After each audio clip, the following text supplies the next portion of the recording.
au cœur des ruelles sinueuses de Jérusalem, là où les pierres portes mettent les cicatrices de l'histoire, et où l'appel du muezzin résonne encore malgré les larmes du peuple, vivait une femme nommée Amina. Elle n'était pas célèbre, ni puissante, mais ce qu'elle possédait dépassait toutes les armes et toutes les armées. Une foi brûlante, pure et inébranlable. Amina aimait profondément la mosquée Al-Aqsa. Chaque nuit, elle rêvait de s'y prosterner, de toucher la terre sacrée et de confier ses larmes à celui qui écoute les cœurs brisés. Mais ce rêve était devenu presque impossible. Les soldats israéliens, postés à chaque entrée, multipliaient les humiliations, particulièrement envers les femmes. Les prétextes absurdes pleuvaient.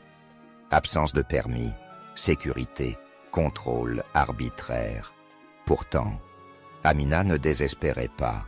Elle priait chez elle, les yeux tournés vers Al-Aqsa, le cœur enchaîné par un amour spirituel que rien ne pouvait briser.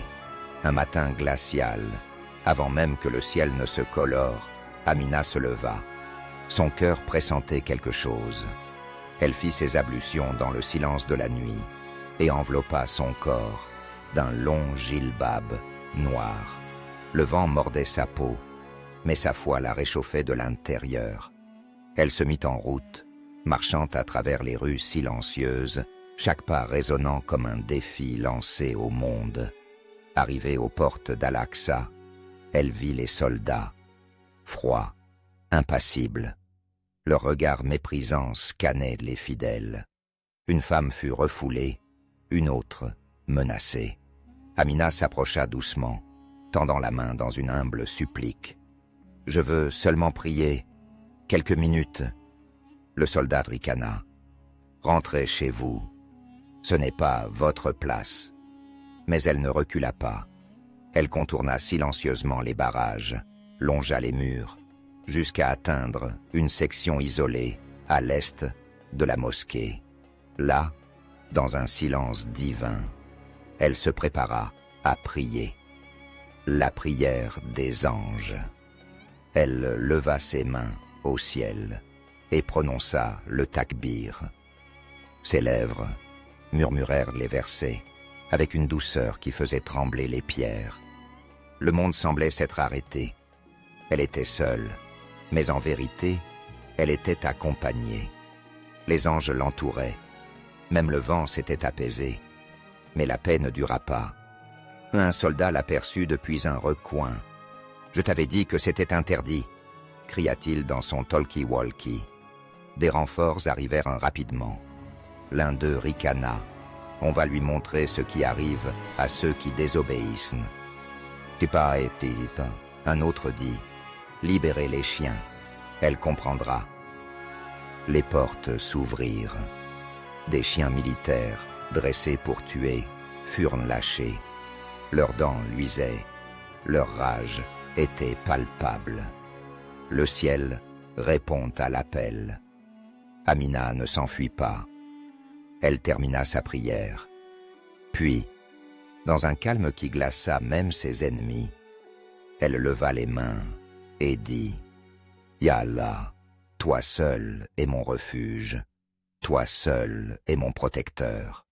Par toi je me tiens, debout. Ne m'abandonne pas. » À ce moment précis, les chiens s'arrêtèrent, net. Leur rage disparut. Ils fixèrent le ciel comme s'ils entendaient une voix que nul autre ne percevait. Puis, un premier chien s'inclina, recou, un autre le suivit, sujude. Les soldats restèrent figés, muets. Un murmura. « Est-ce que de la sorcellerie ?» Le commandant hurla de relâcher l'attaque, mais les chiens refusèrent, les chiens du ciel. Puis, soudain, les chiens se retournèrent contre les soldats eux-mêmes. Ils grognèrent, montrèrent les crocs et les poursuivirent. Le chaos éclata. Les soldats couraient, trébuchaient, hurlaient. Certains grimpèrent sur les toits, d'autres s'enfermèrent dans leurs véhicules. Pendant ce temps, Amina continuait sa prière, paisible, inébranlable. La ville entière en parla.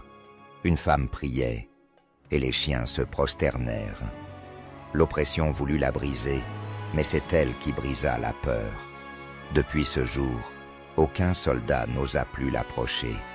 Elle avait vaincu, par la foi, la réaction du peuple et la peur des tyrans.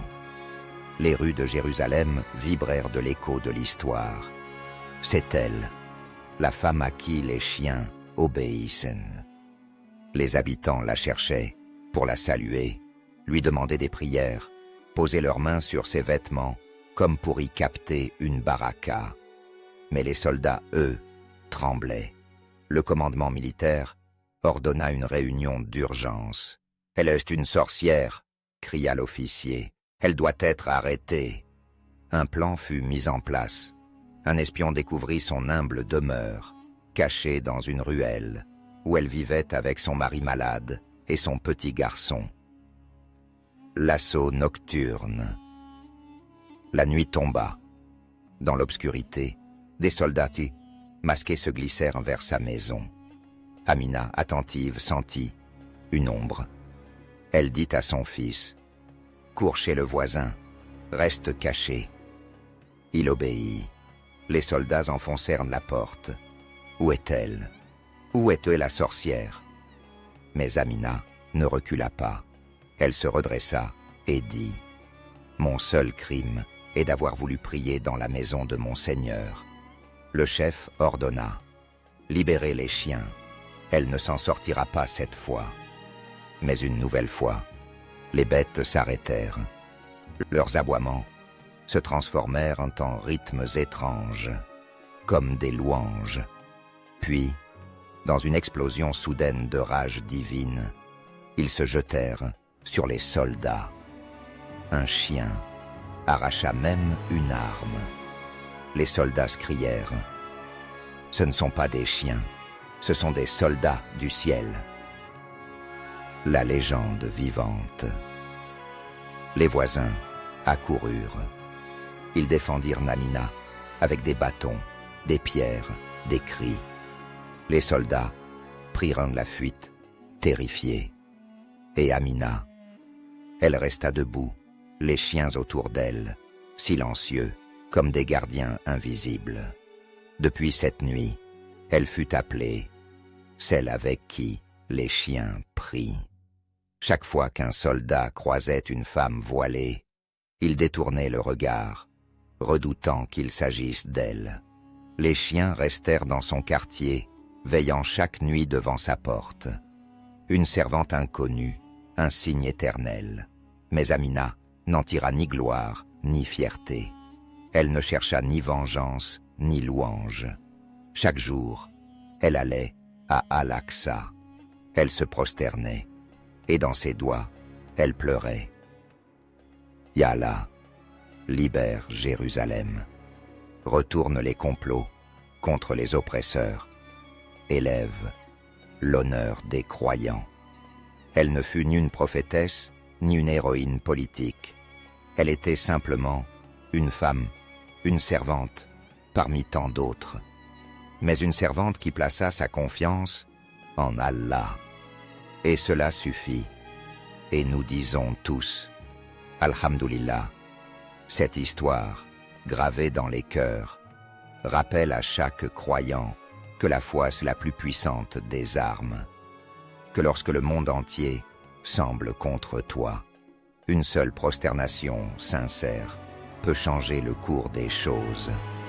Amina ne brandissait pas d'épée, elle n'avait pas d'armée, mais elle avait Allah. Et quand Allah veut quelque chose, il dit simplement « Sois » et c'est. Répétons tous ensemble. Alhamdulillah.